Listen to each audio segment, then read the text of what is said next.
The question I get all the time is, Michael, should I get my real estate license? I want to be a real estate agent. Should I do it?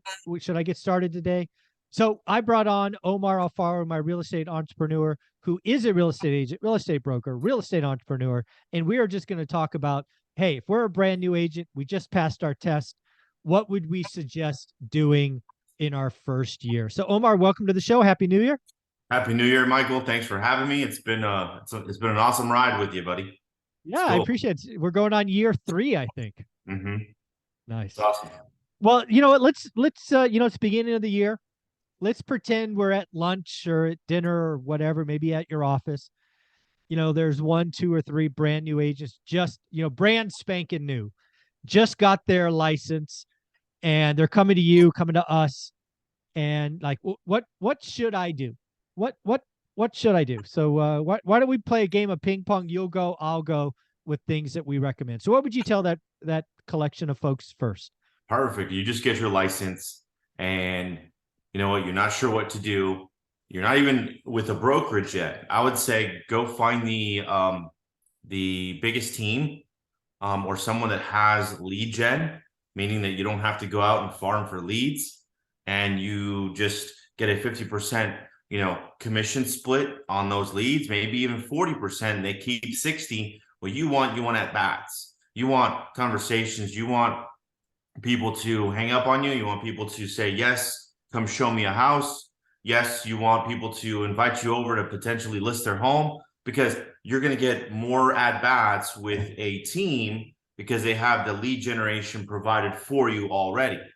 Doesn't mean that you're going to stop telling your friends, family, and close and just loved ones that you are in real estate, and you're probably going to tell them until you're blue in the face, and they're probably going to tell you to stop talking about real estate. But that's the impression you have to make to let everybody know that you are in real estate. But if I did it all over again, 100%, I would have found a team, learned the basics, and made sure that I was valuable for that other team, because that's going to give you that bats that nobody wants to humble themselves to go for a team and get 40% when other brokerages are offering 100% commission splits with zero leads. Does Yeah. that make sense to you? No, I agree with you. I think that's a great first one. I'm going to pretend sitting in front of you and I are 4 agents. And the first thing, like, I love the point that they got their license or not with a brokerage. This is probably what I would tell them. I would say this with the idea of testing them. I'm going to say, there's 4 of you sitting here. I've been doing this a long time, and I'm going to tell you 2 of you will not be in this business by the end of the year. I don't know which 2, but 2 of you will not be in real estate in 2 years or Ooh, in that's a one good one. year. Yeah. And here's the deal. You have entered the real estate market, commission-based business, on transactions in the worst market since 1980 and 1981. Yep. Your peers are used to 6 to 6.5 million transactions. We're only going to do 4. I've done the math. $4.5 billion in commission will not be paid this year because we're going to do 4 million and not 6.5 million sales. We're going to lose a lot of agents. And I'm guessing 2 of you won't be in this business in a year. How does that feel? And then I would get into, don't do the following. Don't increase your lifestyle on your first commission. Make sure you're signed up to, I would tell them, to your point, if you're going to survive a year, you need to plan like it's 2 years. Plan to eat ramen noodles for 2 years, or get a second job to pay the bills while you're building your Rolodex. Because what Omar has shown you with his 20 plus years is, once you have a database, you can call the shots. But you can't build a database of clients and past clients and contacts. It takes years to build that. So if Years. you're not signing up for 2 years of hard work, get the fuck out. We're done. Stop wasting my time. Oh, Michael Zuber came in with the get the F out of Yeah, here. I swore Look at on purpose that. because I was mad. Let's go. So Yeah, hey, he sorry said about it. that. It's okay. It's passion. There we Passion. go. That's all I All call it. right, what do you got? What do you got next for those brand new agents? Those brand new agents do the things that most people don't want to do. Literally go to open houses every single weekend. Okay, every weekend.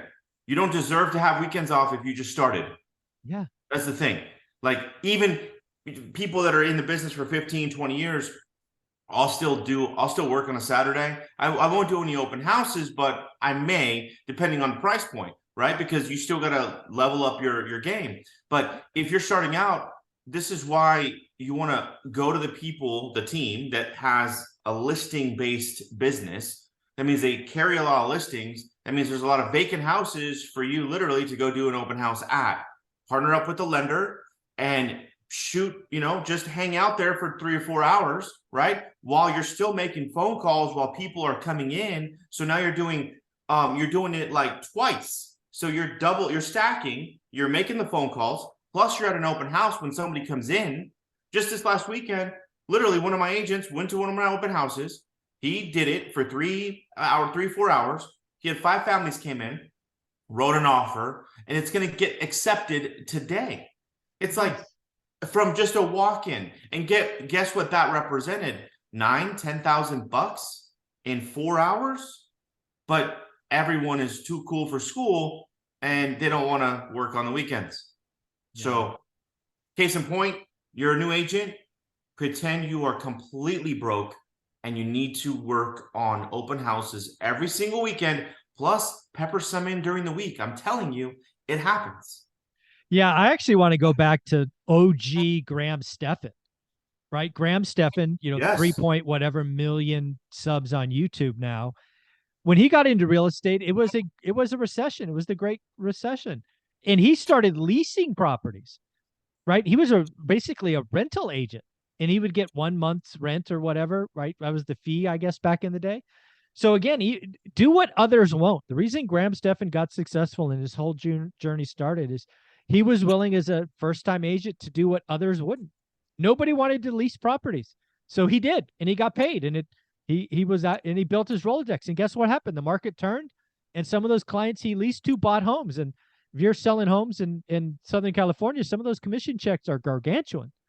So again, don't be afraid to do what others won't. And again, you're going to be doing this for hopefully 20 to 40 years. It's an amazing business. The next 2 years are going to suck because transactions aren't there, but do what others won't. That would be my second one. So let's do one more. So I would say if you're the new agent, don't be afraid to have that second job. Mm-hmm. Okay. Don't quit that job just to be full-time real estate agent, because you won't get a paycheck for 3 months. Yeah, minimum. So I like the fact that Michael did say, get that second job, or I would say don't quit the second job. Utilize it to like feed your real estate business. Because that's like, as an example, if you're a waiter, bartender, I suggest every single agent go be a waiter or a bartender somewhere, because that brings you people to you, even though you're serving them food. But you can have conversations with them and say, hey, if you ever want to buy or sell, here's my card. So don't quit the job too early, because everybody that got a license is not unemployed. Everybody is employed, and then they get a real estate license. So don't quit your job until you have a good number of escrows to allow you to quit your job, and then you know that you can go all in because you also have a nest egg. Don't quit too early. Yeah. So the last one for you on this one, if I was a new agent, is really, really, really protect your network. If you are brand new on a team or in an office, you are going to hear so many people complain. They're going to say stupid things like there are no deals, there are no transactions. No, there are just less transactions. 100%. Also protect your time. One of the things that agents got a little comfortable with is they'll list whatever comes to them. Sometimes the listing you don't take is a good thing. All right. The seller doesn't have realistic prices. They want too much. Sometimes you got to tell a client, no, you have to have a backbone in this business. So again, watch your network. There could be a lot of negativity. Again, if you can get through the next 2 years as a brand new agent, you will have been through the worst of it. The next 38 years are going to be amazing. So Omar, if somebody wanted to join your team and be a part of your organization or mentoring, how should they follow you or reach out? Guys, follow me on IG at investwithomar or omaralfaro.com. That is my website.